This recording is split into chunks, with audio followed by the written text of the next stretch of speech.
Vous avez certainement remarqué que le mot transformation a progressivement remplacé le mot changement dans notre vocabulaire managérial. Eh bien, avant de parler de transformation ressources humaines, de transformation RH, nous allons parler de transformation tout court, c'est-à-dire essayer de comprendre les raisons pour lesquelles nos entreprises ont besoin de se transformer. Pour ce faire, nous allons commencer et prendre comme point de départ la crise de 2008.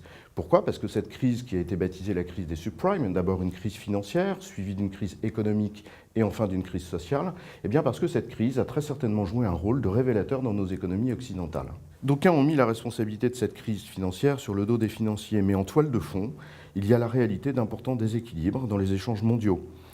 On le voit sur ce graphe, la balance courante entre d'un côté les pays dits développés, le G7, et de l'autre les pays que l'on qualifie encore il y a peu de pays émergents, c'est-à-dire les BRIC, Brésil, Russie, Inde et Chine, montrent bien l'évolution de ces échanges. Ils ont été équilibrés jusqu'en 2000, et à partir de 2000 jusqu'en 2008, on observe un formidable déséquilibre s'opérer. On a pu penser un temps que ce déséquilibre était en train de se résorber, mais manifestement, ça n'est pas le cas si l'on écoute les prévisions du FMI. Qu'est-ce que traduisent ces déséquilibres? Eh bien, tout simplement le fait que le pouvoir économique a changé de main. C'est symbolique, mais en 2014, pour exemple, la Chine est passée première puissance économique mondiale. Sur ce graphe, on observe les différences de coûts de main-d'œuvre, et même si elles sont toujours à pondérer par des différences de productivité, et même si ça n'est pas le seul facteur, eh bien ces différences illustrent bien ces déséquilibres. Au fond, ce que cette crise a révélé aux yeux du plus grand nombre, c'est tout simplement que les leviers de compétitivité ont changé dans un monde global.